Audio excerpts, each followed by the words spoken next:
નમસ્કાર. ક્યારે વિચાર્યું છે કે આપણી આસપાસના ફૂલો આટલા બધા સુંદર અને અલગ અલગ કેમ દેખાય છે? એમની આ સુંદરતા પાછળ પણ એક આખું વિજ્ઞાન છુપાયેલું છે. તો આજે આપણે એ જ સમજવાના છીએ. ચાલો ફૂલોની આ રંગીન દુનિયામાં એક સફર કરીએ. ઓકે, તો આજે આપણે શું શું જોવાના છીએ?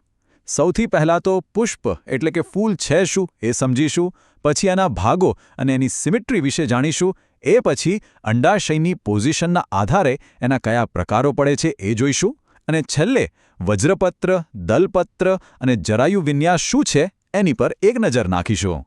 તો ચાલો ત્યારે શરૂ કરીએ. આપણો પહેલો જ સવાલ, આ પુષ્પ એટલે કે ફૂલ છે શું?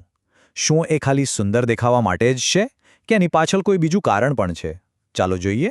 તો જુઓ, બાયોલોજીની ભાષામાં કહીએ તો પુષ્પ એ છોડનો એક મોડિફાઈડ ભાગ છે, એક રૂપાંતરિત પ્રરોહ છે જેનું મુખ્ય કામ છે લિંગી પ્રજનન. મતલબ કે એનાથી જ બીજ બને છે અને એ બીજમાંથી પછી નવો છોડ ઉગે છે. છે ને કમાલની વાત? તમે ધ્યાનથી જોયું હશે નહીં કે અમુક ફૂલ એકદમ ગોળ હોય છે તો અમુકનો આકાર કંઈક અલગ જ હોય છે. આ બધો ખેલ એની સમમિતિ એટલે કે સિમેટ્રીનો છે. ચાલો એને જરા નજીકથી સમજીએ. ઓકે, તો સિમેટ્રીના મેઇનલી બે પ્રકાર છે. એક છે ત્રિજ્યા સમમિતિ અને બીજું છે એક પાર્શ્વ સમમિતિ. હા, મને ખબર છે, નામ થોડા ભારે છે પણ કોન્સેપ્ટ એકદમ સિમ્પલ છે. ચલો એક એક કરીને જોઈએ. તો પહેલું છે ત્રિજ્યા સમમિતિ. આમાં શું હોય ખબર છે? તમે ફૂલને એના સેન્ટરમાંથી ગમે તે એંગલથી કાપો, તમને હંમેશા બે સરખા જ ભાગ મળશે, એકદમ પીઝાની સ્લાઇસ જેવું. રાઈ, ધતુરો કે પછી મરચાના ફૂલ આના પરફેક્ટ ઉદાહરણ છે. અને બીજો પ્રકાર છે એક પાર્શ્વ સમમિતિ. આમાં તમે ફૂલને ફક્ત એક જ ચોક્કસ જગ્યાએથી કાપો તો જ એના બે સરખા ભાગ થાય. બરાબર આપણા ચહેરા જેવું. તમે વટાણા, ગુલમોહર કે વાલના ફૂલો જોયા હશે. બસ એ બધા આ કેટેગરીમાં આવે છે.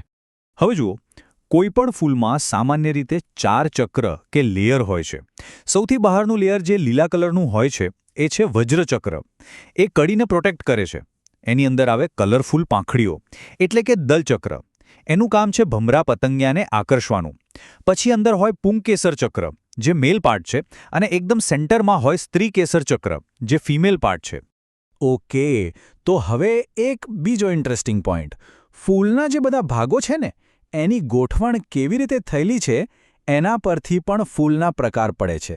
ખાસ કરીને જે અંડાશય છે, જ્યાં બીજ બને, એની પોઝિશન બહુ મેટર કરે છે. જેમ કે પહેલો પ્રકાર છે અધોજાઈ. આમાં અંડાશય એટલે કે ઓવરી સૌથી ઉપર હોય છે, એકદમ ટોપ પર, અને બાકીના બધા ભાગો એની નીચેથી નીકળે છે. એટલે જ એને ઉચ્ચસ્થ કે સુપિરિયર ઓવરી કહેવાય છે. જાસૂદનું ફૂલ યાદ કરો, બસ એ જ. હવે બીજો પ્રકાર પરિજાઈ. આમાં શું હોય કે અંડાશય વચ્ચે હોય અને બીજા બધા ભાગો એની આજુબાજુથી લગભગ એક જ લેવલ પરથી નીકળે. એટલે કે ઓવરી અડધી અંદર અને અડધી બહાર જેવી હોય છે. આને કહેવાય અર્ધ અધસ્થ ઓવરી. ગુલાબ, પ્લમ એ બધામાં આવું જોવા મળે છે. અને ત્રીજો પ્રકાર છે ઉપરીજાઈ. નામથી ઊંધું જો, આમાં અંડાશય એકદમ નીચે હોય છે અને બાકીના બધા ભાગો એની ઉપરથી નીકળે છે. એટલે આને કહેવાય અધસ્થ કે ઇન્ફિરિયર ઓવરી. જામફળ, કાકડી, સૂર્યમુખી આ બધા એના ઉદાહરણો છે. હવે એક મજાની વાત. તમે ક્યારેય ફૂલની કડીને ધ્યાનથી જોઈ છે? એની અંદર જે પાંખડી હોય છે ને એ પણ એકદમ ચોક્કસ પેટર્નમાં ગોઠવાયેલી હોય છે. એમ જ નથી હોતી? ચાલો આ ગોઠવણને શું કહેવાય અને એના કેવા પ્રકાર હોય છે એ જોઈએ. આ જે ગોઠવણ છે ને એણે ટેકનિકલી કલિકાંતર વિન્યાસ અથવા તો એસ્ટિવેશન કહેવાય છે. સિમ્પલ ભાષામાં કળીની અંદર પાંખડીઓની ગોઠવણી. ચાલો એના થોડા ઇન્ટરેસ્ટિંગ પ્રકારો પર નજર નાખીએ.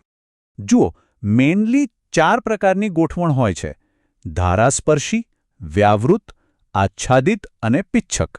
આ ચારેયમાં પાંખડીઓ અલગ અલગ રીતે ગોઠવાયેલી હોય છે. આપણે આજે એમાંથી બે બહુ જ કોમન અને ઇન્ટરેસ્ટિંગ પ્રકારો, વ્યાવૃત અને પિચ્છક, એને જરા ડિટેલમાં સમજીશું. પહેલું છે વ્યાવૃત એટલે કે ટ્વિસ્ટેડ.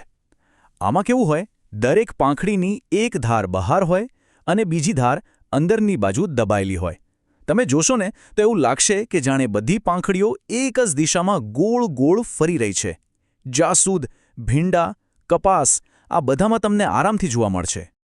અને આ જુઓ, આ છે પિચ્છક, જેને પતંગિયાકાર પણ કહેવાય છે. કેમ? કારણ કે એનો આકાર જ એવો છે. આ ખાસ કરીને વટાણા અને વાલ જેવા કઠોળના ફૂલોમાં હોય છે. આમાં 5 પાંખડીઓ હોય. એક સૌથી મોટી પાંખડી જે 2 સાઈડની પાંખડીઓને ઢાંકે અને એ 2 પાંખડીઓ પાછી અંદરની 2 સૌથી નાની પાંખડીઓને ઢાંકે. એકદમ પતંગે જેવું લાગે ને? ચાલો હવે આપણે આપણા છેલ્લા ટોપિક પર આવીએ. ફૂલની અંદર જે અંડાશય છે એમાં અંડકો એટલે કે ભવિષ્યના બીજ કેવી રીતે ગોઠવાયેલા હોય છે? આ ગોઠવણને કહેવાય છે જરાયુ વિન્યાસ, અને આ બહુ જ ઇમ્પોર્ટન્ટ છે કારણ કે એના પરથી જ ફળની અંદર બીજની ગોઠવણ નક્કી થાય છે.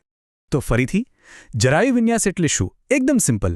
બીજાશયની અંદર અંડકોની ગોઠવણ. તમે અલગ અલગ ફળ કાપો છો તો બધામાં બીજની ગોઠવણ અલગ અલગ હોય છે ને?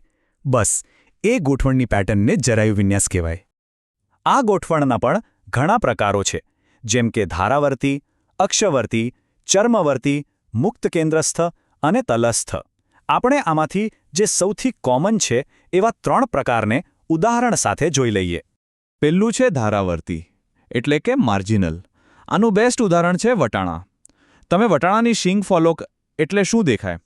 બધા દાણા એક ધાર પર એક લાઇનમાં ગોઠવાયેલા હોય છે. બસ આને જ કહેવાય ધારાવર્તી જરાયુ વિન્યાસ. બીજું છે અક્ષવર્તી, એટલે કે એક્સાઇલ. આમાં અંડકો સેન્ટરમાં એક ધરી સાથે જોડાયેલા હોય છે. આને સમજવા માટે બસ એક લીંબુ કે ટામેટું લો અને એને આડું કાપો. જે પેટર્ન દેખાશે ને એ જ છે અક્ષવર્તી. કેટલું સિમ્પલ છે! અને ત્રીજું છે તલસ્થ, એટલે કે બેઝલ. આમાં બીજાશયના તળિયે એટલે કે બેઝ પરથી ખાલી એક જ અંડક જોડાયેલું હોય છે. સૂર્યમુખી અને ગલગોટામાં આવું જ હોય છે, એક જ બીજ તળિયેથી.